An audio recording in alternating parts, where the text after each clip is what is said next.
Testing 1 2 3. Testing 1 2 3. This is a test of the 7th Circuit Court of Appeals. Testing 1 2 3.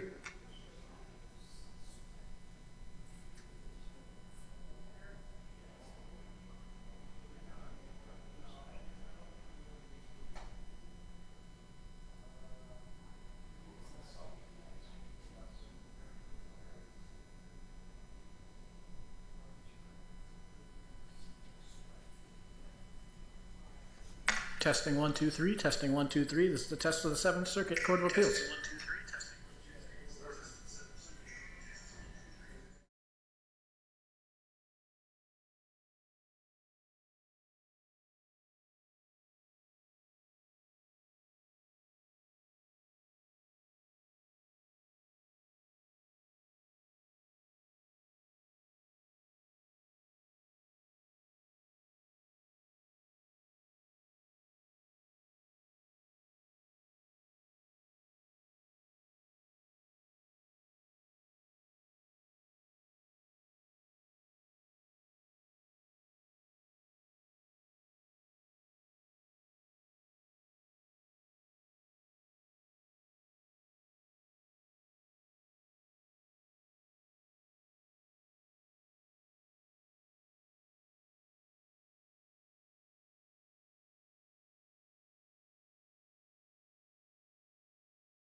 Good afternoon, ladies and gentlemen. We are about to hear argument in the case of Barnett against Raoul. Ms. Murray.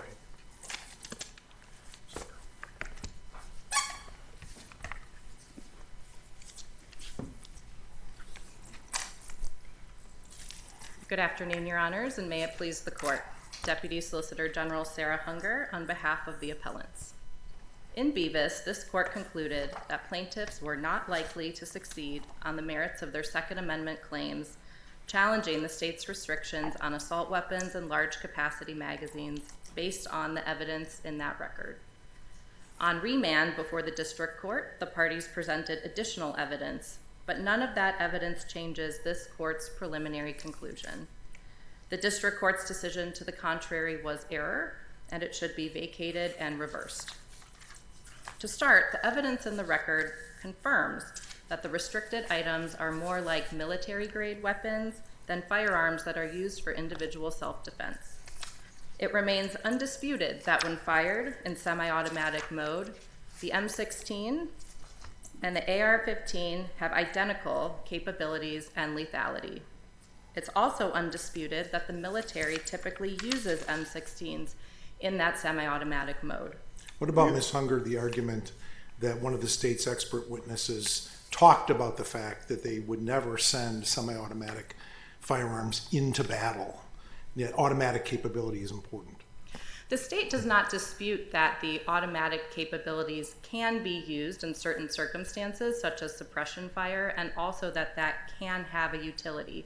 It's also important to note, however, that all of the experts, including the plaintiff's experts, agreed that that was rarely used, that automatic capability. And part of the reason is because when troops are sent into battle, they typically also have an individual that has an M249, which provides suppression fire. And so typically, individuals that have the M16 are using semi-automatic fire, and it's only in kind of unexpected or rare circumstances that they would use that for automatic fire, but that is a capability that is used, yes. Isn't it an uphill battle, though, for the state? Here we've got a clearly erroneous standard of review. We've got a district court who held a 4-day trial, 16 to 18 expert witnesses, 250 exhibits.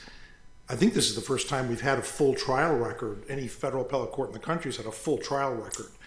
Isn't that an uphill battle for the state to overcome those findings, like M16 is different than AR-15?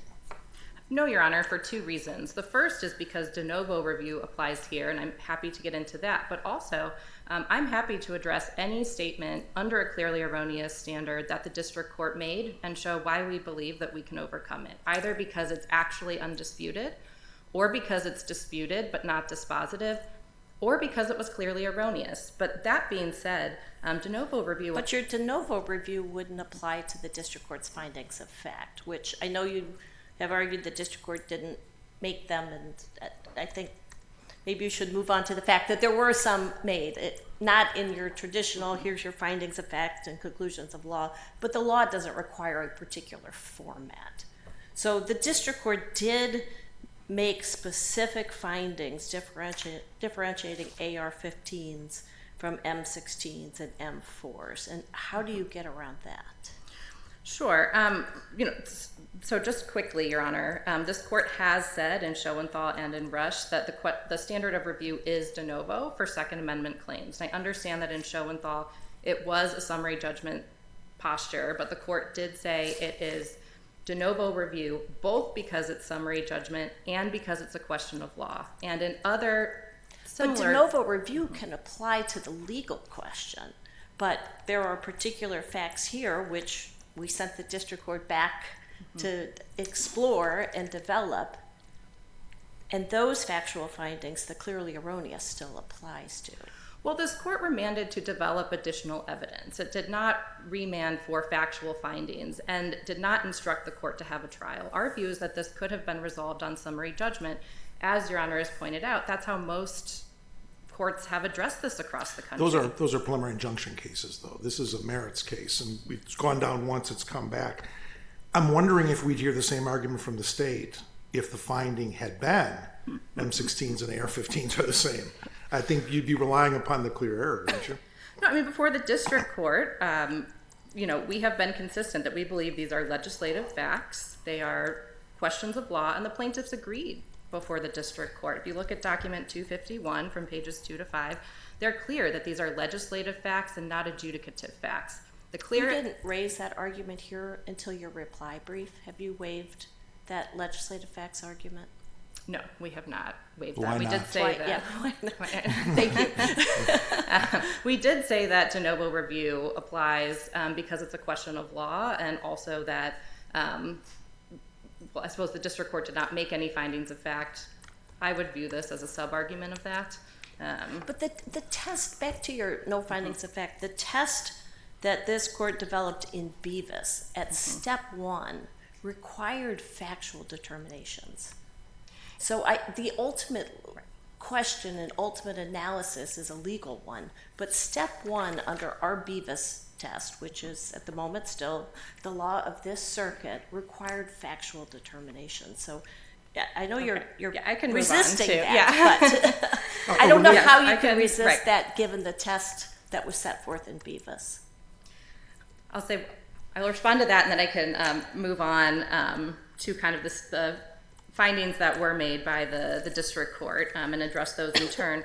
In Beavis, the court remanded and said if there is additional factual development, it could change the outcome. It did not, unlike in other decisions that I've seen, say we are remanding for these specific findings of fact to be made so that we can answer this outstanding question. It simply invited the parties to develop the evidence, and if it did so, could change the outcome here. Isn't there a related question? Under Federal Rules of Civil Procedure 52B, the state could have made a motion to amend the findings of fact up to 28 days after the judgment, and I don't think that motion was made. So if the state did have trouble with those, why wasn't that type of a motion filed?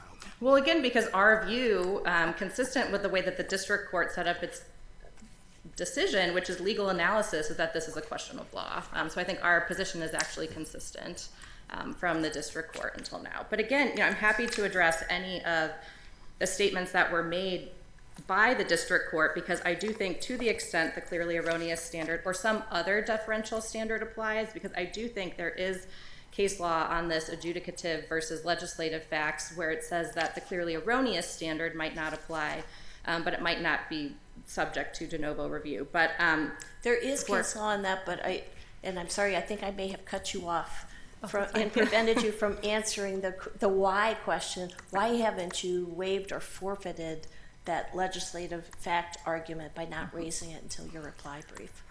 We did not use those words in the opening brief, but I think we were responding to a point made in the response brief as to why de novo review did not apply. So that is my view on that.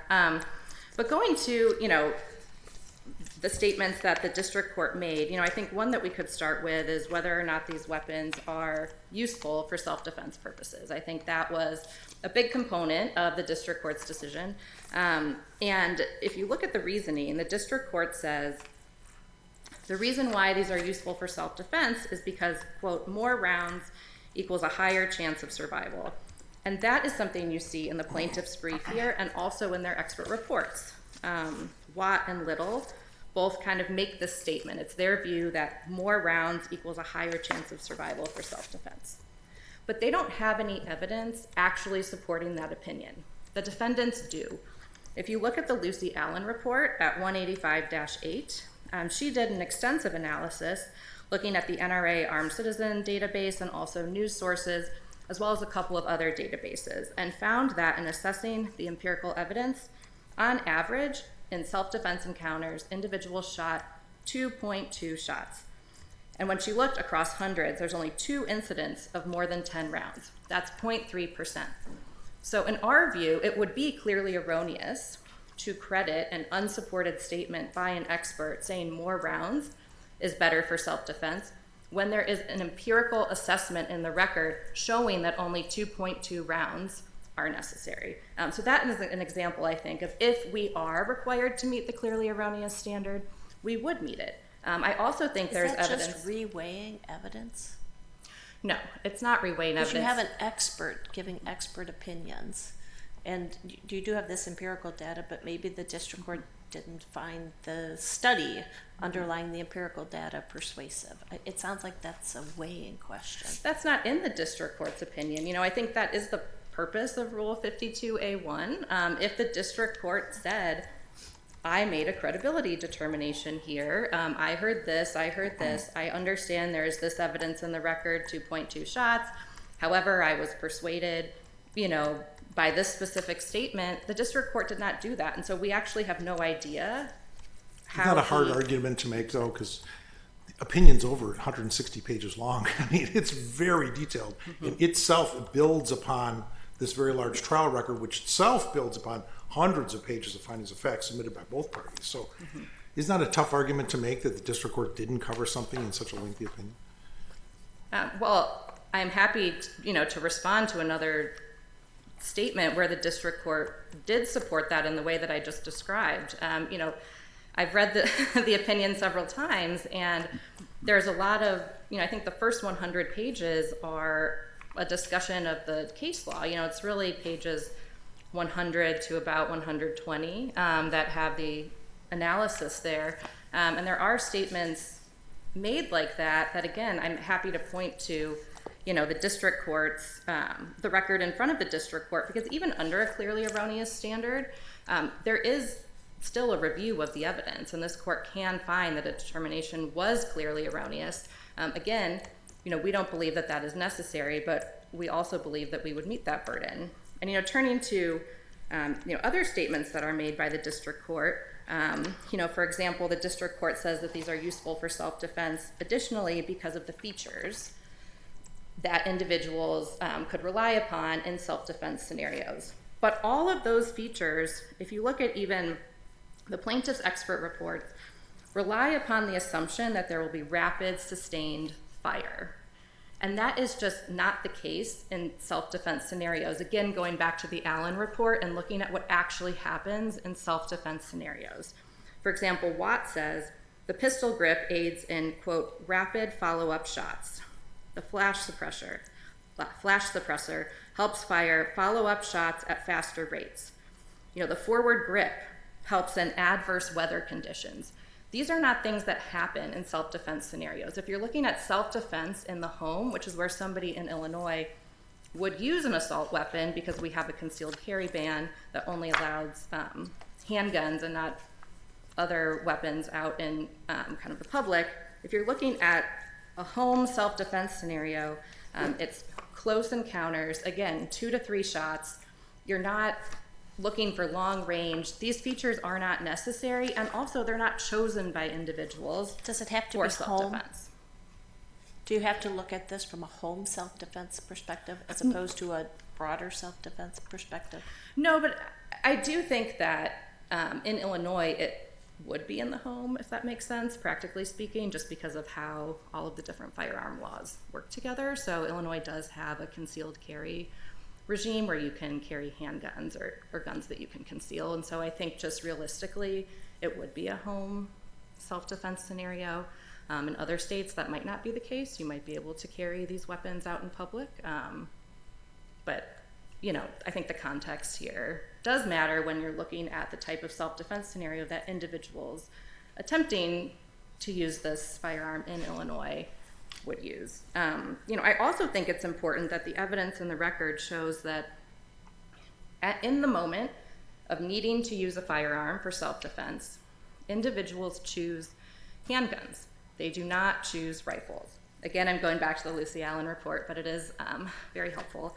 And she looked at the Heritage Foundation's defensive gun use database. And based on the reported data there, in 90% of self-defense situations, individuals reached for a handgun. 6% reached for a shotgun. Only 4% reached for a rifle. And so we have empirical evidence in the record showing that these weapons are not necessary for self-defense. They're not chosen by individuals for self-defense. They're not even the most useful for individuals in self-defense. And on the other side, is the Lucy Allen report focused on Illinois, or is it broader? it's broader. And would your statement that you said earlier about not using AR-15s for outside of the home because of gun regulations here, would that impact the Lucy Allen report at all? So could her statistics be off if her focus was not based on Illinois and the concealed carry, et cetera? No, I don't think so. I mean, in this kind of universe, to be perfectly honest, is we have just different types of data available for these things, and Lucy Allen looked for the type of data that she could get, and that's what she could find. In other states, there are state-specific databases. I'm not aware of any in Illinois, and so I think her scope was national. But I don't remember. When we're pointed to evidence like this, though, I'm struggling to see how this is not reweighing. I mean, we're looking at the district court's findings, and the district court is reaching these conclusions after reviewing the record and hearing all the witnesses. Isn't that what we should be pointed to versus individual items in the record? No, Your Honor, and I also think, though, there's the question about when, to the extent there is a different standard of review for facts and for law, there's also a question of, well, what's a factual finding and what's a legal determination? My view would be, even if this court were to afford deference to the findings of fact, something like, is this suitable for individual self-defense, is a legal question. Is this weapon militaristic, would be a question of law. I mean, I think that what's interesting here under Bevis and under Bruin is there are kind of sub-questions before you get to the bigger question. And I do think some of those are legal questions, even if there are, at the base level, some factual determinations. But I also think, there's a lot in the record that is not disputed. If you look at the militaristic side of things, all of the specifications and the features and the capabilities are not disputed, as I understand it. For example, we all agree that the semi-automatic feature of the M16 and the AR-15 are the same gun. We also agree that the select fire capability does allow for automatic fire, and there is a difference, for example, in the rate of fire. And if you look at the numbers that are in the record, the difference now is 135 rounds per minute between the M16 and the AR-15 if you're looking at automatic versus semi-automatic mode. Before this court in Bevis, using the theoretical rate of fire... Did the district court make findings on that question? The district court just said that there was a difference in the rate of fire, and we agree with that. Yep. But did the district court you just used a particular number of rounds per minute. Did the district court make findings about that? No. Did the district court make findings about the effect of the size of the magazine on the rate of fire? No. Even though we had identified both issues as issues that needed development in the district court? Correct. Okay. Yes. And I do think on the militaristic side, there's a lot of undisputed facts, and there are not the same findings, as Your Honor noted here. So I think on that side, the evidence only confirms, and the district court's decision does not really counter it, that these are like militaristic weapons. And I do think the evidence in the record on the individual self-defense component is different in kind. You have kind of an opinion, right? Someone states, I believe these could be useful in self-defense in these scenarios. But if you look at the expert reports, their experts don't say, and here is an example of when one of my students or somebody that I knew actually then used my training in self-defense. And we have, on the other side, evidence of real-world scenarios, what they look like, what the statistics are. So I do think that it would be clearly erroneous. Did the state have a self-defense expert? The state did have, so that's a term that's used by the plaintiff, that they had self-defense experts. We had experts that testified on the utility of self-defense. We did not characterize them as such, but we did have individuals like Yergolitis and Andrew that I believe could be characterized in that way. I mean, their self-defense experts are individuals who have businesses that teach classes where you, as a prerequisite, have to have a semi-automatic assault weapon in order to take those classes. And so I also think, looking at their opinions, it is a skewed sample set, right? They're basing their knowledge on the students that they see, where as a prerequisite, you have to show up with an AR-15 or something similar in order to take that class. And so I think that they do label those individuals as self-defense experts, but I think there are reasons not to credit that testimony, or that it would be clearly erroneous to credit that testimony over the studies that were put forth by the defendants. But again, this court may not need to reach that given all of the undisputed facts that are there. Right now we're only talking about step 1, but if you go to step 2, the plaintiffs have not put in any additional evidence. Speaking of hiring experts, they did not hire a historian. We had our historian look, Professor DeLay, and he put in additional examples and additional historical context for the tradition that was outlined in Bevis. Is there an English or founding era statute that prohibited not just the carrying, but the possession and acquisition of an entire class of arms? There was, let me see here. I believe there was one possession-based analog at the founding. I do know that most of them come later. Most of the possession statutes come in the 19th and 20th centuries, but as this court has held, that time period is relevant under the Bruin analysis. Bruin tells us that we're to look to the how and the why of the law to determine its analogousness. Yes. That one weapon ban that you're talking about, how does that satisfy the how, or how does that satisfy the why? So it was a ban on possession of trap guns in 1771 in New Jersey. That was the example that I was thinking of. And then, let's see here, there were 8 more of those bans in the 1800s and 9 in the early 1900s, and then there were bans on Bowie knives all throughout the 19th century, then semi-automatic and automatic weapons. And we're to look to the how and the why of the Yes. ban. That's where there's trouble for the state on that second step, isn't there? No, there isn't, as this court held in Bevis. I mean, I think to reach that conclusion would require reaching a different result than the one that this court reached in Bevis. And because the historical tradition is about reserving, dangerous weapons for law enforcement and military use, and restricting civilian access to these especially dangerous weapons in a manner that is appropriate for the danger that they pose. And so these, weapons, trap guns, of course that's why you would ban the possession, because you don't want a trap gun at your house. You don't want it out in public, but these knives, these clubs, these other types of smaller weapons, the danger was that somebody would have them hidden under their coat and commit a criminal act, stab somebody.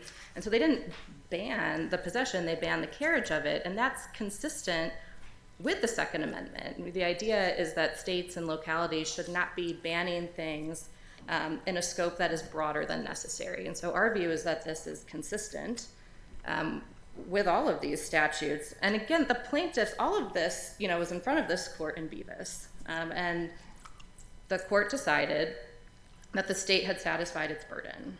You're arguing as if there wasn't a remand. There was a remand for us to answer some of these, have some of these Right. questions answered, then come to us for us to perform our appellate function. And that's, Right. the record has changed, and as a result of that, that's what we're dealing with. But only in our favor is what I am saying, that the plaintiffs did not put in any additional evidence. And in fact, the plaintiffs just reiterate this view that if there are enough of these in circulation, then it's in common use, and therefore it accords with the historical tradition. And on that point, they actually have less evidence than when they came here before, because a lot It of... seemed like in the district court at step 2, at step 1, there was a lot of additional evidence put in about Yes. whether or not these weapons are arms. And the Yes. district court made specific findings that these are arms and supported that with particular findings. I know you disagree with that, but there, in the opinion, there are enough findings in there, different from what the Bevis 1 preliminary injunction record looked like. But it did not seem like there was that same development on step 2. Correct. And I understand that the step 2 is much more of it's a historical analysis, not a factual determination, so there wasn't the need. But Right. given where we came out in Beavis, I was surprised that there wasn't more done on step 2.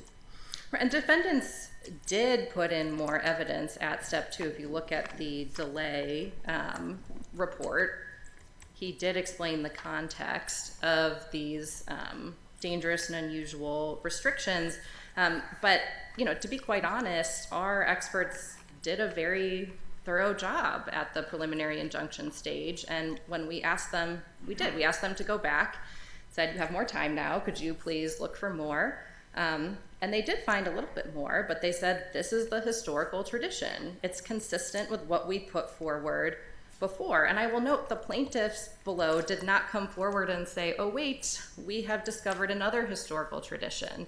They had the opportunity to do that. They did not even hire a historian. They did not do that. Instead, they just came back to this view, which was already rejected by this court and has been rejected by multiple circuits around the country, that if a weapon is popular, it is consistent with the historical tradition. And as I noted before, they actually have even less evidence on that because many of the surveys that they relied upon at the preliminary injunction stage turned out to be methodologically or ethically flawed, and the district court struck those from the record. And they have not tried to revive those on appeal.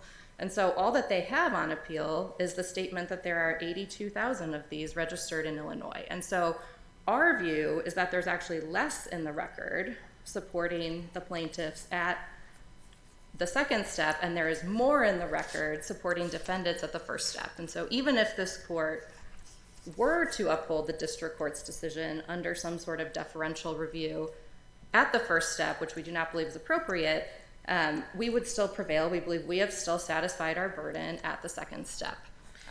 Since you originally argued this case, there has been additional case law that has come out. I think the first Beavis was shortly on the heels of Bruin, and we were one of the first courts to tackle the challenges of Bruin. There has been additional case law that has come out, including Rahimi. Yes. What is the state's position as you're here today on how we should construe dangerous and unusual? Is it dangerous and unusual, dangerous or unusual, unusually dangerous? The courts that have addressed it are a little bit all over the place. A little bit, but I was actually reviewing the decisions for that issue a couple of days ago, and in addition to Beavis, the Lamont, the Bianchi, and the Hansen decisions have kind of centered around this particularly dangerous, especially dangerous terminology that was used by this court. So that would be, I think, 4 out of the 5 or 6 circuits that have addressed this. So even though they use different terminology, perhaps some's especially dangerous, some's particularly dangerous, it actually was a lot more coalesced than I perhaps expected to find when I set out to read them. But in those decisions, they have all coalesced around that. And I think that's right. I mean, there's nothing to say that it should be dangerous as kind of one standard and then unusual as a separate test, because if so, then you get into the situation which this court in Beavis rejected, where you're saying, well, what is unusual? Does it really mean that if enough of these are in circulation, we can't ban that? And in addition to being circular, as the court pointed out in Bianchi, it also runs counter to Heller and Bruin, because the court is looking at use and not possession. It also is important because in Heller, the court said the Second Amendment only protects weapons that are in common use. It didn't say all weapons in common use are protected. Those are two different statements, and that was pointed out by the majority decision in Bianchi. Let's see. And I think... Does that make any sense? That a weapon must be in common use to be protected at all? One of the Supreme Court's decisions involves nunchakus, which I don't think are in common use. Well, no, it said that, that is what Bianchi said, I suppose. It did say that in Heller. It was talking about kind of an interpretation of that statement of Heller, that it should not be read to say that if it's in common use, it's automatically protected, because it made the opposite statement, whether or not that makes sense in Heller. That goes more to the common use element rather than the dangerous and unusual, although there's some. Yeah, well, right. I mean, it is, yes. There's discussion, there's much discussion about the nuanced approach. Yes. That phrase is not used in Rahimi, correct? It was not used in Rahimi, although in Rahimi it did talk about looking to the underlying principles as opposed to the specifics of the law. Let me ask you, is the state's position that it prevails here as a result of the nuanced approach and wouldn't under a non-nuanced approach circumstance? No, our view is that we would prevail under either. I do think, though, this is all... What's the utility of the nuanced approach if you would apply under either? Yeah, I mean, I think it's just a matter of degree, because you're looking at analogies here. I mean, obviously, if there's a circumstance where there's a historical twin, that's quite simple. And I think what the court is saying in Rahimi, and then also with this kind of more nuanced approach, is just understanding that there have been technological changes, there have been societal changes. And so when you're looking at, doing this analogical reasoning, you have to take that into account and look to the principles underlying it, or the more nuanced approach. I mean, we have not gotten more clarity, of course, from the Supreme Court, but I do think that the more nuanced approach is just the Supreme Court kind of articulating that in a clear way. But I don't believe that that's inconsistent with Rahimi. The difficulty that I have with it is there aren't changes in the technological approach, and there were still, sadly, massacres that occurred a long time ago. So I don't see the difference that would allow for any type of refinement or additional standard that would exist in this case. Well, I disagree with that. I think that although there were certainly mass murders, and this is also in the record, there were mass murders, but there were not mass shootings. And if you look at the act that is at issue here, it is designed to address mass shootings, and that is a new societal concern. It is not attempting to address homicides or mass murders more generally, and it does not say that it is attempting to do that, because it's not regulating other types of actions that could lead to mass murders. It's not regulating bombs or other types of weapons, right? It is regulating the weapons that are used in mass shootings, and that is a change. And also the technology has changed. I'm sorry, I'm losing you where the change happens, because there have been mass shootings as that's defined going back 100 years more. It's not, if it's a technological change, I'm not sure how, for example, the AR-15 would differ from a weapon 30 years ago. If it's a mass shooting circumstance, I'm not sure. We can't be myopic in our history with regard to when these mass shootings occurred. It's not just recent, it's going back. Well, it's much more frequent that it is happening recently. And we don't dispute that there were some mass shootings 30 years ago, but there are a lot more mass shootings that are happening now. And, as Justice Barrett indicated in her concurrence, legislatures do not lose the ability to regulate simply because they did not do it at the earliest possible moment. And that, I think, is an important concept here. Simply because there was, say, a mass shooting in the 70s or in the 80s, and Illinois did not regulate at that moment, it doesn't lose its constitutional capability to do so. And that's why you see different states doing this at different points in time, and that is fine. And, if it were anything else, then you would have states feeling the need that they needed to regulate right away, before seeing if these weapons were dangerous, before seeing if they proliferated and caused a problem. And so I think it's actually beneficial for both sides here, for the state to respond to an actual societal problem when it arises, and not to have the state be addressing hypothetical or potential problems just because it's deemed to be a use it or lose it approach.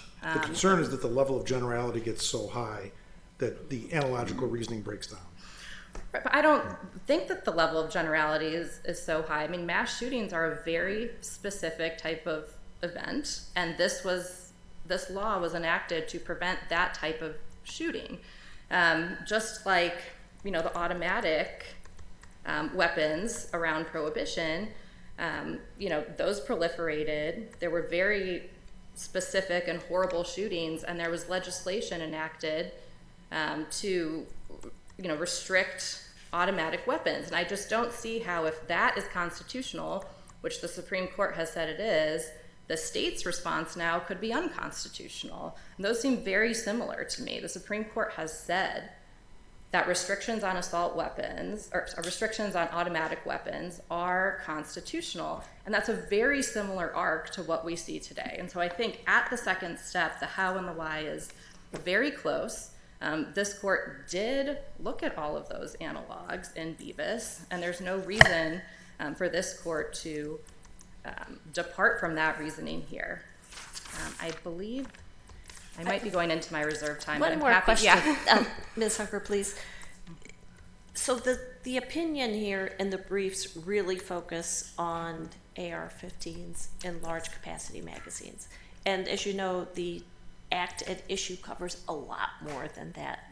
What are we to do with the a lot more? Right. So other courts have looked at this as well. And if you look at, I think it's Capon and Bianchi, essentially what the court said is that if the state prevails on AR-15s, it's likely, it's going to prevail on the rest of the items, especially because the plaintiff's whole case is that because these are so popular and they are in common use, they are lawful. That cannot plausibly be said about the shotguns and the pistols and the bump stocks at issue in this case, the grenade launchers. But can and we so, make all those determinations on this record? I guess that's what my right. concern is, that the focus really was on AR-15s Right. and large capacity magazines. Our view is that the state has put in sufficient evidence. If you look at the Yergolaitis Declaration, between pages 55 to 72 are devoted to shotguns and pistols and some of the other weapons at issue here. So we believe that we have carried that burden. If this court finds that there is simply not enough in the record, it could decide the case as to AR-15s and similar rifles, make it a rifle case. And then the plaintiffs, I suppose, could come back in a different case with more of a focus on the shotguns and the pistols. If your honors have no further questions, I will reserve the rest of my time. Thank you. Certainly, Ms. Hunker. And now, Ms. Murphy, it's actually you.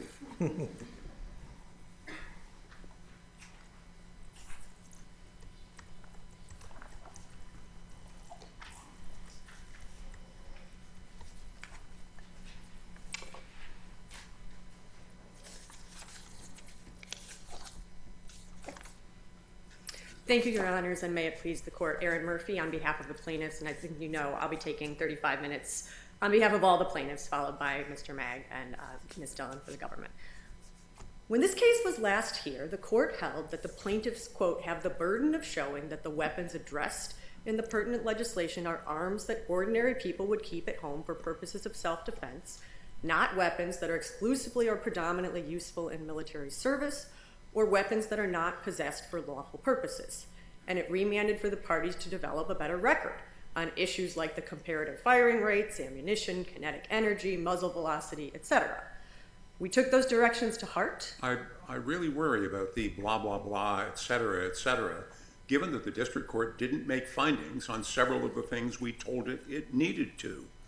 Well, I think the district court made more findings than you're giving the court credit for, and we put on evidence on pretty much every metric that I think this court identified in its opinion. And we put on evidence about firing rate, about kinetic energy, Did the district court make findings about those things? I think the district court did. So rate came up earlier, firing rate. I'd point you to footnote 22 of the court's opinion, where it specifically talked about why the numbers this court articulated in Bevis 1 were not accurate as compared to the evidence in the record, and pointed to the evidence, which is the state's own evidence, as well as ours, that the maximum effective firing rate of 45 to 65 rounds per minute is what's actually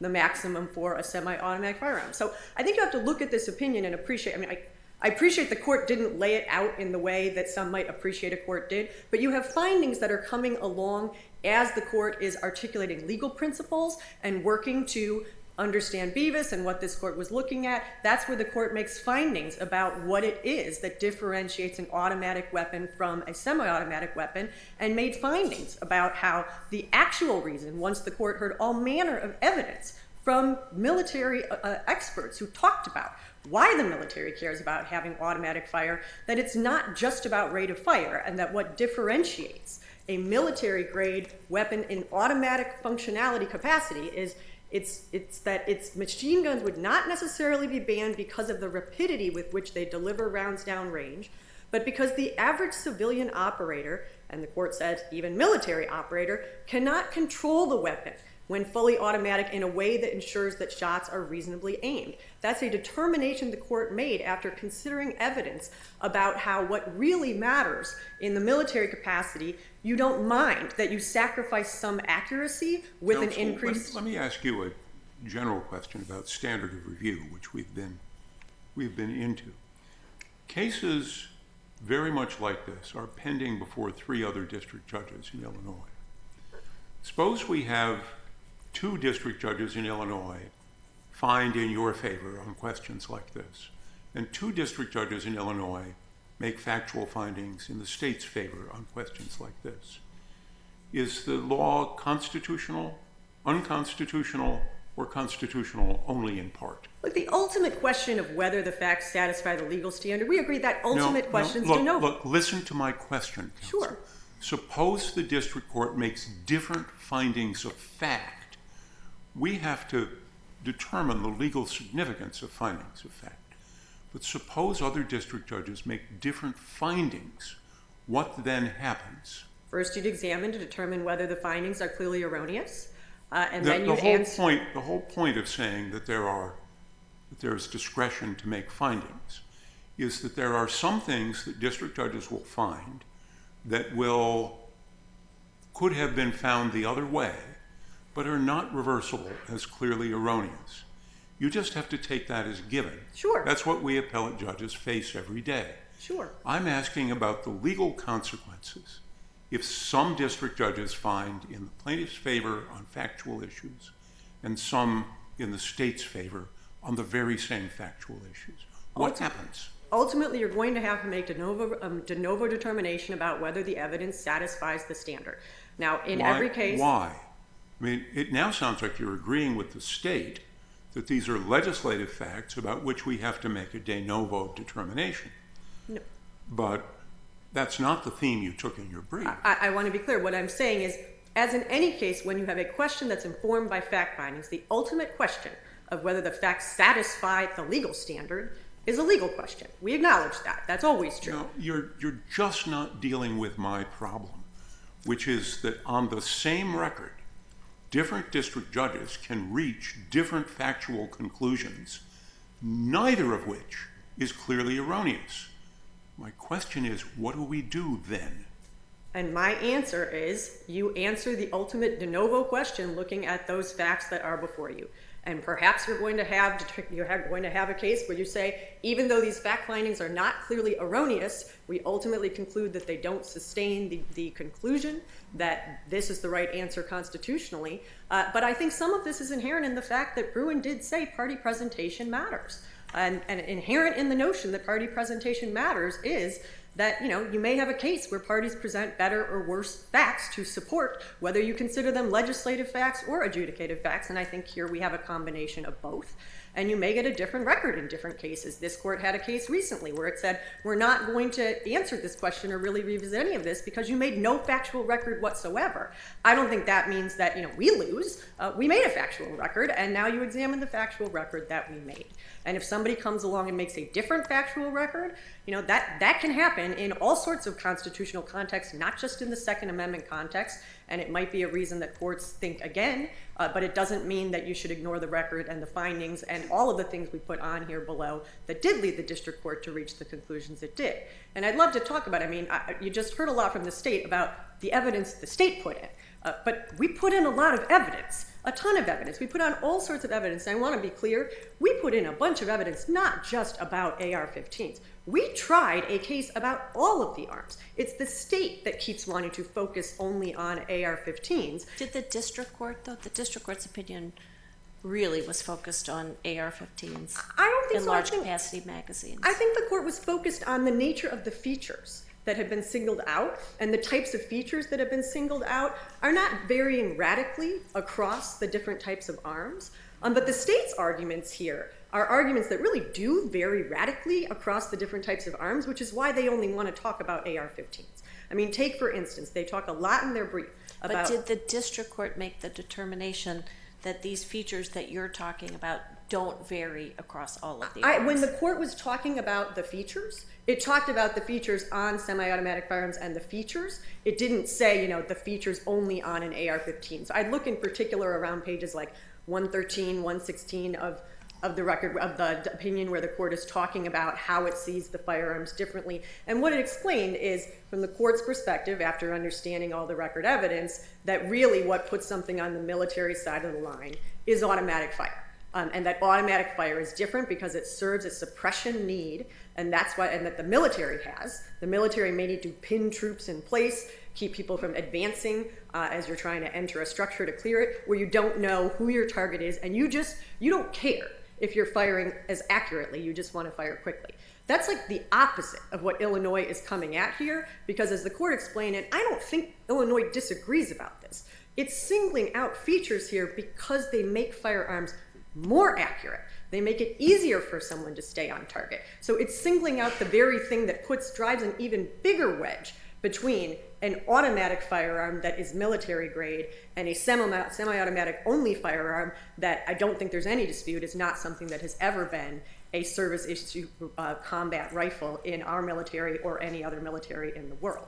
And what the district court said is, once the court looked at things like rate of fire and control, that's the big differentiator, and that in the self-defense context, you just don't have that same need for suppression fire that you might in the military context, because as this whole case is about showing, people want firearms in the self-defense context that are more accurate. You don't want to miss your target. You don't want to accidentally hit the very people, loved ones, property you're trying to protect. You don't want over-penetration.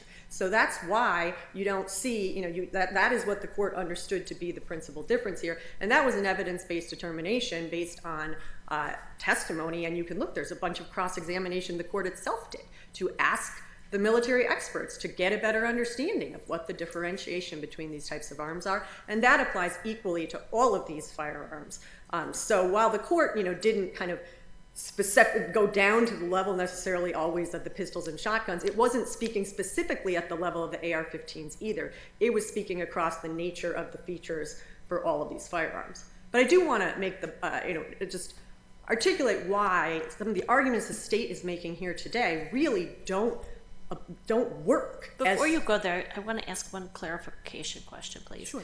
Is it your argument that if these weapons are in common use, that's the end, that you don't look to history and tradition, that if they're in common use, they pass step 2 and end of analysis, even if they're particularly useful for unlawful activity, or even if there were similar bans in history and tradition? Sure. So just to be clear, are we talking only step 2 now? I mean, we're taking Beavis as a given.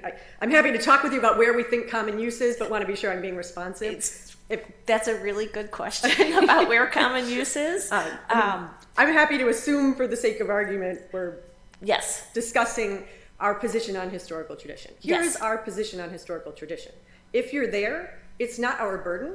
It's their burden to identify a historical tradition. We think the only tradition that has been identified is the dangerous and unusual / common use tradition, and we don't think they've identified any other tradition. You heard them talk a bit today about the idea that there are some sort of bans on dangerous but not unusual arms. There actually are not bans even on the carry of the arms they're talking about. But the thing they point to most often is Bowie knives. If you look at the laws that are restricting Bowie knives in the 1800s, almost none of them are bans on possession, or even things that are restricting possession or making it harder to possess, and they're not even bans on carry. So my question for you is, just from a legal framework, using Beavis, I thought you were arguing that if these weapons are in common use, that that's the end of the case. No. So we In your favor. Yeah. We argued that the first time around. The second time around, we take Beavis at its word that we had the burden to show not only that these arms would be kept at home for purposes of self-defense, not just common use, but for self-defense, but also that they are not exclusively or predominantly useful in military service or not possessed for lawful purposes. And we put on, if you look at our findings of fact, we have whole, pages upon pages articulating not just how many people own them, but first off, on that first question, why they own them. We have self-defense experts who testified that people own them for self-defense. They show up time and again in self-defense classes bringing these weapons, wanting to learn how to use them for self-defense. We had them explain why all of these features are useful for self-defense. And then going to military, we have an entire discussion about what differentiates these arms from military-grade arms, not just automatic capacity, even things like, military arms have specifications to ensure that you can And I sustain understand fire. that and read your submissions. I just wanted to make sure I understood what your legal argument coming to common use was. So. Sure, yeah. And So let's flip the script then and assume that we don't have the Beavis framework. What do you believe the framework should be? Sure. So we think the right framework is to just start simply with the question of, is this a bearable arm, which we think just really means, can you pick it up and bear it? If it is, it's covered by the plain text, and you move on to historical tradition. At that point, obviously, it's the state's burden. We think the only tradition the Supreme Court has recognized that could support banning the carrying, the possession of arms is the dangerous and unusual tradition, which we understand the court to have said in Heller is the flip side of, if it's in common use for lawful purposes, then it's essentially by definition not dangerous and unusual. And that's the only, our strongest form argument is that is the test, full stop. But even if you thought there was room for another test, they'd have to come up with another test. And we don't think they have. Indulge me a second on circularity. Sure. Because it's been raised a couple times. Heller teaches that weapons got to be possessed for lawful purposes. Self-defense is that. There seem to be two ways to determine that, either counting either weapons or state bans, or judges decide. Yep. If it's the second approach, the question, I suppose, the sub-question is, are we as judges to conclude that it's strong evidence that millions of people possess this particular type of weapon? So what I'm wondering is, what's the approach you're advocating on the circularity problem, by counting weapons, by judges deciding, or some other approach? Sure. So I think that, as I understand what the Supreme Court is saying about our historical tradition, it is one under, as between the people and the government choosing which weapons are best suited for the people's self-defense, we defer to the views of the people. Now, in some instances, that's easy to do because you can look at some things, and we would submit this case as one where it is easy to do because even by the state's experts' estimation, 14 to 18 million individuals own AR-15 style rifles, and many, many more own the magazines that are banned here. And there's simply no real dispute that they own them for the purpose of self-defense. They'll dispute whether they think they need them, but if you're just asking that, we think this is an easy case. Now, I will grant you, that the circularity critique usually comes at it from the perspective of what do we do if we have something that people have never had the chance to own, and so we don't know what they would do. And I think the right way to come at that is to look at something and say, look, how similar is it to the types of things that people do own for self-defense? If it's different at the margins, like it's got a 1 inch longer barrel than firearms used to have, I think it's awfully hard to say that that's going to be something that absolutely makes it completely different, and it wouldn't be unusually dangerous. So even if it's not common right now, it's not going to be dangerous and unusual. Is it the history approach then to wait and see? I don't like think the you machine have to. gun circumstance? I don't think you have to wait and see. I think, and this is what I think the district court was trying to do below. Is I understood part of what this court was doing in Beavis by saying that the question is whether ordinary people would keep arms at home for self-defense, to mean that it's not just do they, because sometimes you might not know. You might not know as to machine guns. I think the very fact that people have happily lived with machine gun bans for a century tells you something about whether people actually would like to have machine guns for self-defense. But even if you don't find that kind of historical reality to be conclusive on the question, that's what the district court did, is looked and said, well, what does make a machine gun different from a semi-automatic firearm? Is it something that has a meaningful distinction for self-defense purposes? And the court said, look, it's not just rate of fire. It's the problem is you lose accuracy along with the enhanced rate of fire. And it stands to reason, especially in a case where we're here because our clients want to be able to have arms that are more accurate. So what's the state supposed to do? Brand new gun, Sure. no recoil, or a laser gun, something that's coming on the market. What's the state supposed to do if it wants to regulate? I mean, I think like the answer most consistent with the Second Amendment is you don't jump in and try to ban things until you actually really think there's a problem with them. And if something's coming on the market that seems like it just makes firearms do what they're supposed to do better, i.e. be more accurate, easier to use, maybe a little faster, but faster in a way that doesn't sacrifice accuracy, it's pretty odd for the state to say, we want to jump in and say, no, no, no, you have to stick with outmoded technology. If you have something that comes on the market that's meaningfully different, say in a way that, I think when you look at the things historically that people have been happy to see banned, one commonality you see among them is an indiscriminate nature. Grenades, chemical weapons, the idea of handheld nuclear weapons. Like, people don't want to use stuff that's just as easy, just as likely to hurt themselves, their family, their property. And you can look at new things that come on the market and look at them through that lens and say, is there a reason here? Is there something about this that makes it dangerous in a way that's really meaningfully different? Not just makes it dangerous in the way that firearms, of course, are dangerous. Is it making it actually less dangerous because it's making it easier for people to use, like a grip that's more comfortable, a stock that can be adjusted to match the height of the person who's using the firearm. Those are good things that ensure that people are less likely to cause collateral damage, which ought to be everybody's goal when it comes to the use of firearms in the home for self-defense or outside the home for self-defense. Question about magazines. The Second Amendment protects those things necessary for operating an arm. In Bruin Step 1, looking at the text, is the threshold question, according to the appellees, whether 30-round magazines are necessary to operate or whether magazines generally are necessary to operate? And if it is the second, why? I think the threshold question, and in a sense this is responsive, I think the state is making an argument that magazines are just out categorically, and we think that's absolutely wrong, that magazines are not out in the sense of simply because there's something that can be detached from the firearm, they're entitled to no protection whatsoever. A magazine is nothing like a cartridge box where you held ammunition while not using it. A magazine is an active component of a firearm that feeds the ammunition in. That's why the actual terminology in this statute is ammunition feeding device, not magazine. It's something that's feeding it in. And so we think if you're starting with the question, there are some courts that have suggested or perhaps maybe even held that magazines full stop are unprotected. I don't think that's a sustainable position.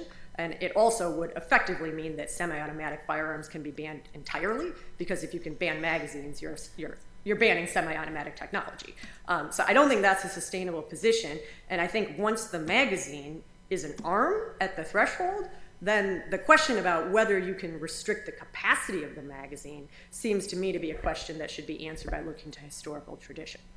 And there, the best case the state's going to be able to make is by pointing to a handful of laws, Prohibition-era laws that swept in some degree of semi-automatic firing capacity limits along with automatic restrictions. Those were somewhere between 4 and 7 states. We can probably kind of quibble about that a bit. All repealed and replaced with auto-only laws within a matter of decades. So I just don't think there's any historical tradition that starts until the past couple of decades. There was never any ban on any type of magazine itself. There were only just a handful of restrictions in the 1920s about firearms with a certain capacity. So I think they just have a real historical tradition problem there. Once you get past the magazines themselves are something that falls within the plain text of the Second Amendment at the threshold. And there too, I think... Back to your common use argument, you said that there are 14 to 18 million people who own these firearms. How do we think about that a lot of the mass shootings, especially those that have included a large number of victims, these weapons were used for illegal purposes? You said 14 to 18 million legally own them for legal purposes, self-defense, but there are also these statistics on the other side. Does that factor in with the nuanced approach or the societal concerns? What are we supposed to do with that? I mean, the answer is I don't think what you can do with that is say that's a reason that they're wholly unprotected by the Second Amendment, because that's an argument that says, okay, we're going to focus instead But that would be on the arms question. Well, I not think on the- either question, because I just don't think there's a tradition in this country of saying that particular weapons, because if somebody who was going to misuse them got their hands on them, they would be very dangerous. I mean, every weapon is incredibly dangerous in the hands of someone who wants to misuse. And I would note that the state's own expert on this said that it's about 20% of mass shootings that a Illinois-defined assault weapon is used in, and less than half that an Illinois-defined large-capacity magazine is used in. So, But I thought the expert also said once you start getting into higher numbers of deaths, that those numbers go up. And I think that's part of why this, I don't think, with all due respect to my friend on the other side, that there's a kind of generally accepted easy way to conceptualize what is and isn't a mass shooting. There's a lot of different metrics and statistics that float around here in different studies. But I think it's all asking the wrong question, because as I understand what the Supreme Court has been saying is, look, the point of the Second Amendment is to say the people made a judgment that we'd rather protect the right of the law-abiding citizen to defend themselves, even if that means that arms may find their way into the hands of the non-law-abiding citizen. It was not lost on the framers that people could misuse firearms and other arms for horrific reasons. They may be even more horrific today and easier to cause even more horrific and massive destruction and death than it was then. But this was not a concept that was lost, and the very balance in the Second Amendment is to say that itself is not something we're going to take to override the right of the law-abiding citizen to protect themselves against the threat from the non-law-abiding citizen.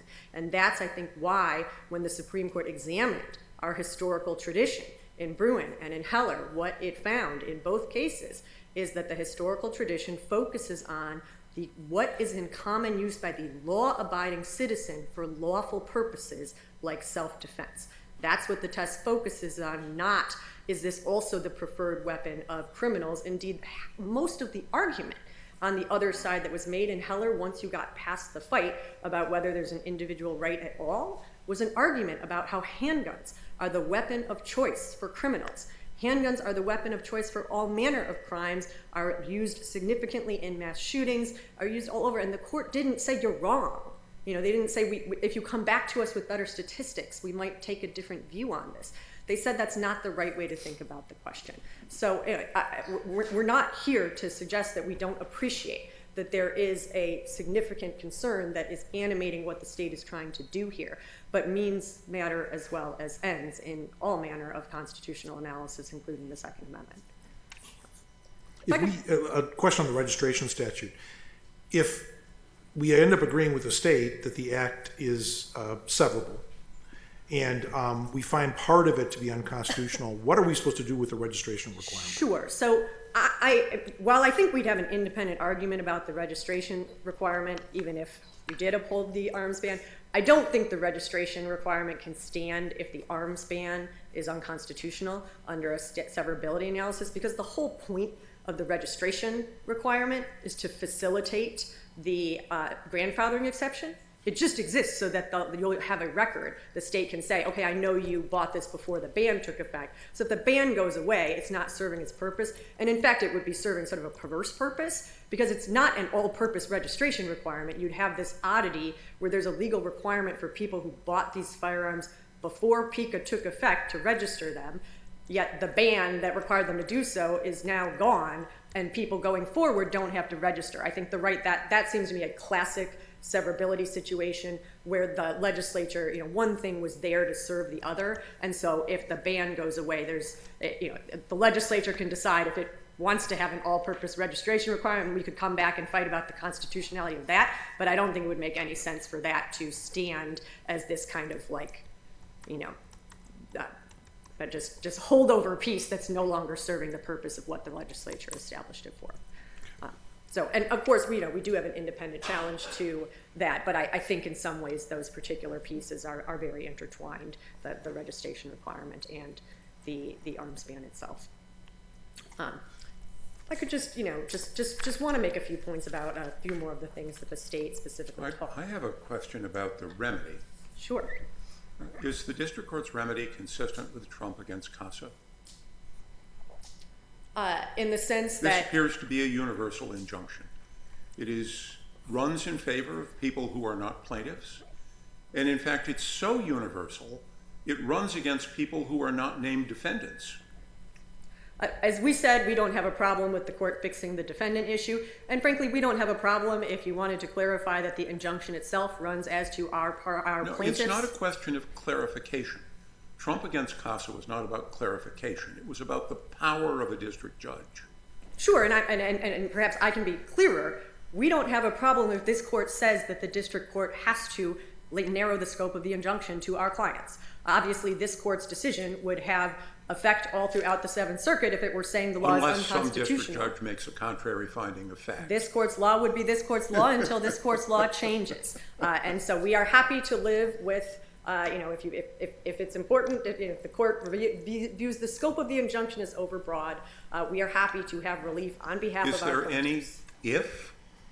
When you say if the scope of the injunction is overbroad, it sounds like you're saying there's some doubt about that under CASA? Again, we are happy for the court to say that the scope of the relief is overbroad. We will live with an injunction that protects our plaintiffs. There are, as I'm sure the court is aware, many plaintiffs here and many groups here, and I think even conjunction covering all the plaintiffs here would cover pretty much everything that we're looking to cover, along with a decision from this court that would be saying that the law is unconstitutional, which of course has its own effect all throughout the jurisdiction. I do think that there are aspects of the court's injunction that we can live without, but we absolutely would like relief as to our plaintiffs on the things that we challenged here, including the registration requirement. Just a few other points I just want to make to be clear about some things that the state said. First, just on the historical tradition, I just want to be very clear. I started to get to this earlier, but I'm not sure I quite got it out, so we'll say it again.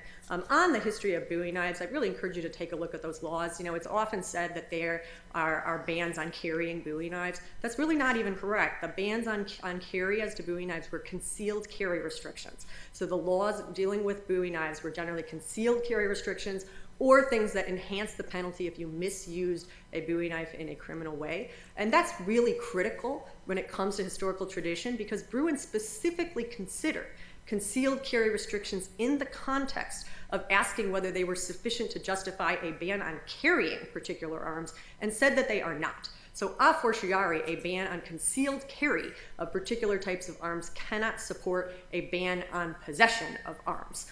I don't think there's any way to kind of get from A to B on that in Bruin, and I do think if you take a look at those laws, you will find that very few of the laws were actually prohibitions on possession, and the few that were, one of them is like the law that was held unconstitutional in Nunn versus Georgia.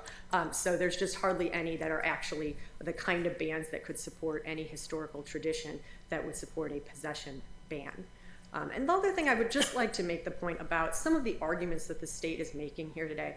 You know, they have a real problem that they just don't, they don't map onto PICA, and they also don't map onto the lines itself the state is trying to draw when it comes to the Second Amendment. Because a lot of what they focus on in their brief is muzzle velocity, kinetic energy, penetration, these ideas of what gets at lethality. Well, as our experts explained ad nauseum, what actually drives those metrics is the length of the barrel and the nature of the ammunition.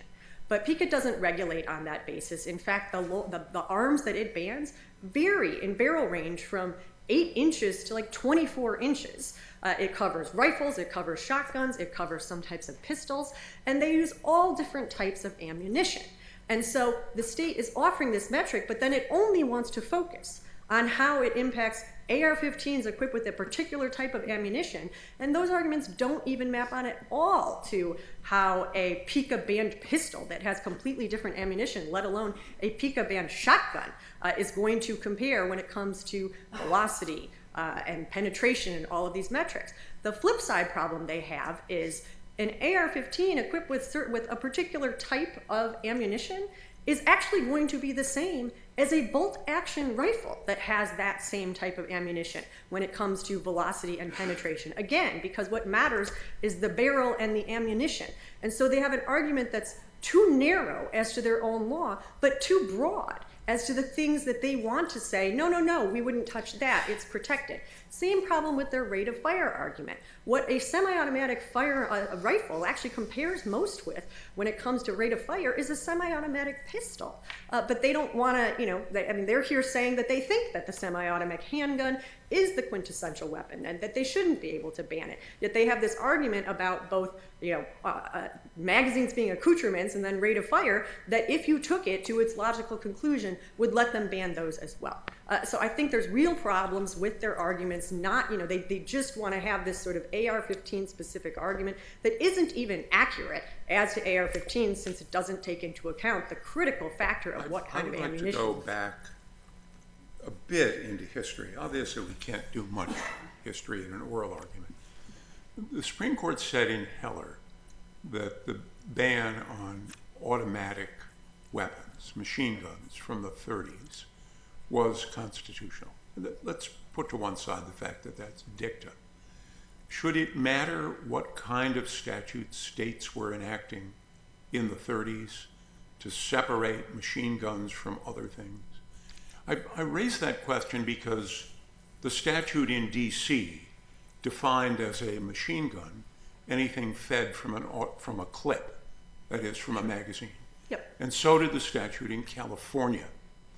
So if you're looking at what happens in the 30s, what significance should we give that in the constitutional analysis? Sure, I think it's fine to look at what was happening across the states as well for purposes of examining. We can have a debate about, whether obviously that's later in history, but looking at that to see how it aligns with historical tradition. So kind of set that timing debate aside for a moment.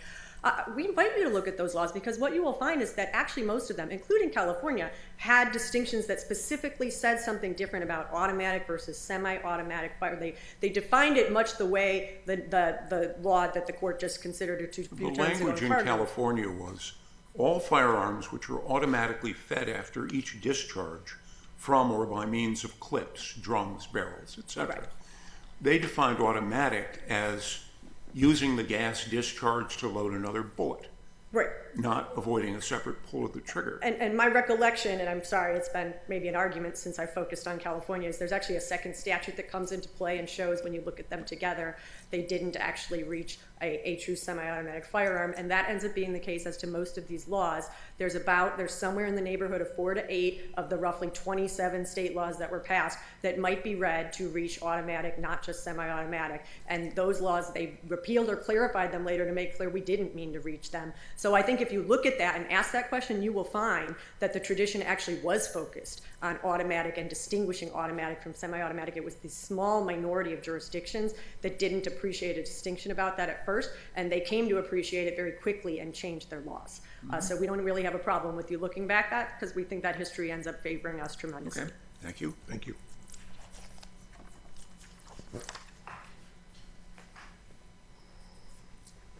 Mr. May.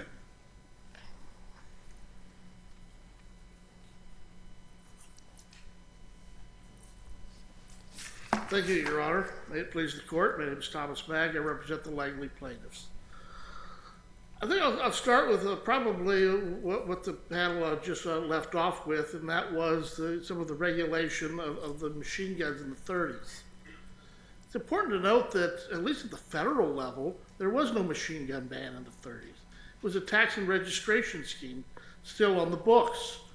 As long as you were willing to pay the $200, you could buy all the machine guns you wanted. And that statute's still on the books. There's since been other statutes enacted at the federal level in the 1980s that prevent new machine guns, but from the 1930s, it's a tax registration scheme. And I know this court has written hundreds of opinions on discussing how it's just a tax statute. The California statute I'm not personally familiar with, but most of the machine gun state level regulations of machine guns of that time were the Uniform Machine Gun Act, which was a uniform act, which again, is simply a registration scheme, not a total ban. I think Illinois' present machine gun ban was enacted in 1982, at least in its present form, and was much less restrictive prior to that than it is today. But, so there really isn't even in the 1930s, the time period machine guns, a strong historical history of banning, quote, machine guns, at least not in this country. But what was discussed earlier in the debate, some of the questions back and forth, was questions whether there were historical bans on types of firearms, and a trap gun was brought up. And I think trap, to a lot of people in the shooting sports today, probably refers to shooting clay birds. Well, that's not what they banned. A trap gun is a booby trap. It's something designed to be set in an unoccupied structure to kill burglars and trespassers. Well, I mean, human lives are far more valuable than property, and so many states probably justifiably banned the setting of trap guns, spraying guns, booby traps, as they should have. And then, of course, I mean, there is no legitimate function, no self-defense function, no military function, no sporting function for a booby trap. So, I mean, that's what that had to do with.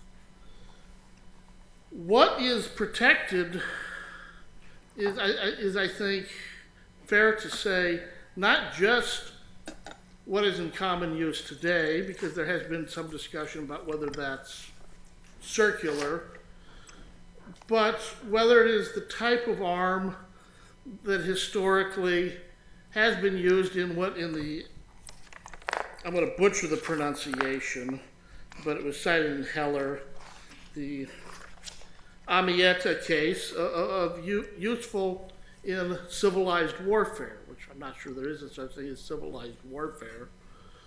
But what that gets to is what would be typically used for armed confrontation at the time.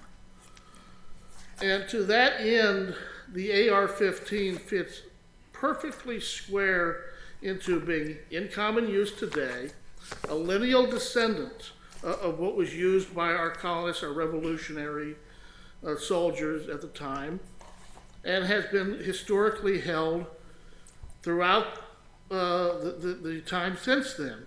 In fact, in many ways, the predecessor of the M1 carbine, or the AR-15, would be the M1 carbine, which the government itself sold 250,000 of surplus to the American people in the 1960s mail order.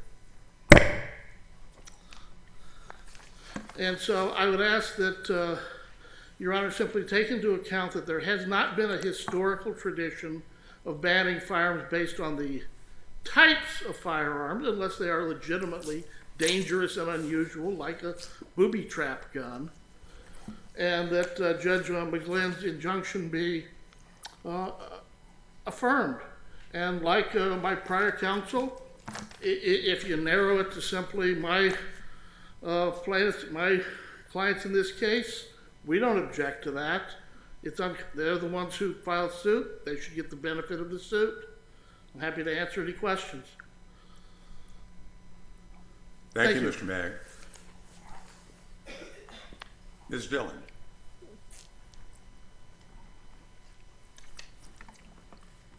Your Honors, may it please the Court, Assistant Attorney General Harmeet Dillon for the United States as amicus in support of plaintiffs' appellees and supporting affirmance of the District Court's opinion. The United States has a strong interest in ensuring that the Second Amendment is not relegated to a second-class right, and that all the law-abiding citizens of this circuit remain able to enjoy the full exercise of their Second Amendment rights as binding Supreme Court precedent requires. The law at issue, a so-called assault weapons ban... Let me ask you about the standard of review again. Suppose the District Court had found every contested issue of fact in favor of the state.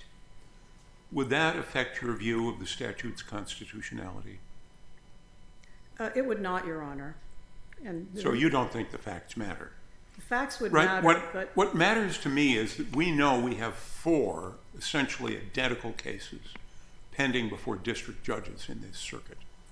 And one thing that worries me is what happens if they don't agree with each other.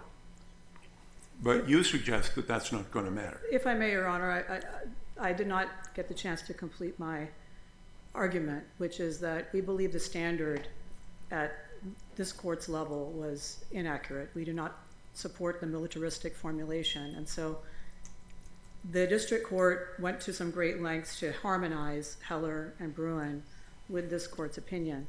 But it's the position of the United States that the Bevis standard is at odds with the Supreme Court standard. And so had there been some different factual findings under the rule set by this court, it wouldn't affect my opinion as to the constitutionality of the statute. Mm-hmm. But facts, of course, do matter, and it is, of course, challenging. The court will then have to, I think I would agree with Ms. Murphy's answer to the question that you posed earlier, Judge Easterbrook, as to... No, your position is essentially the position taken by Justice Thomas. I entirely respect that. But much of the fight here is about findings made by this district judge and what we do with them. Yes, sir. So I agree with Ms. Murphy on that point, which is the court's challenge at that point would have to be to look at the factual findings of the different courts, and perhaps what you would do is case by case limit your determination to each of the parties in each of those respective cases. Yeah, I just find it difficult to believe that the same statute could be constitutional in northern Illinois but not in southern Illinois, or in Illinois but not Iowa. You get the problem. I do understand the problem, and it is a challenge, and it is a challenge courts of appeals have to face, and harmonizing disparate factual findings is always a challenge, and ultimately the courts of appeals will have to do that and resolve that. In this particular case... And is it your position that it's because Bevis requires these factual findings, whereas the test that you would propose does not? No, Your Honor. The factual findings would have to be made in any case. And so I don't mean to imply that one could reach a conclusion on the constitutionality without engaging the analysis as to whether this particular law meets the two-part analysis of both having met the historical tradition of dangerous and unusual. We accept that standard. But the question of what is an arm in the first part of the test is affected by this court's ruling in Bevis. And I think that is where we would disagree at the United States level, because I think the trend in the Supreme Court is very clear, as Judge Easterbrook indicated. It is, the clues are there that the Supreme Court, in the justices who have addressed this issue, particularly Justice Thomas in his dissent from Cert and Snope, has indicated that with 41 states accepting AR-15s as arms that are legal for Americans to possess for legitimate purposes, they are presumptively legal. And then the legislature has to come up with the justification under the historical dangerous and unusual test. And I think the district court in this case did a good job harmonizing Bevis with Heller and Bruin and reaching its own determination of historical and dangerous. We accept those determinations for purposes of this appeal. And even the Second Circuit in Lamont and the Sixth Circuit in Bridges, they also didn't agree with the Bevis Step 1, correct? That's correct, Your Honor. So the United States' position is that AR-15s and similar weapons are clearly arms that are protected by the Second Amendment. They are not militaristic. Militaristic analysis is not even a correct rule to apply. It is not found in Supreme Court precedent. It is not appropriate historically, and it is not appropriate in the context of today. And so for these reasons, we believe that it's the incorrect test to apply. I'm happy to answer any questions that the court may have. Thank you. It looks like there are none. Thank you, Your Honors. Thank you, Ms. Dillon. Ms. Hunger, anything further? Just a few points, Your Honor.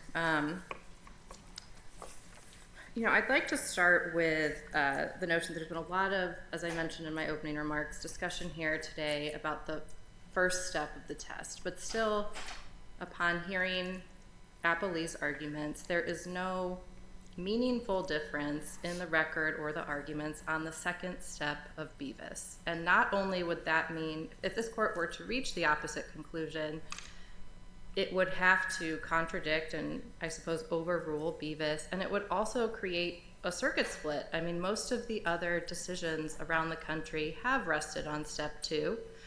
They are consistent with what Bevis held. So this court would not only be looking at the same evidence, virtually the same evidence that it already looked at.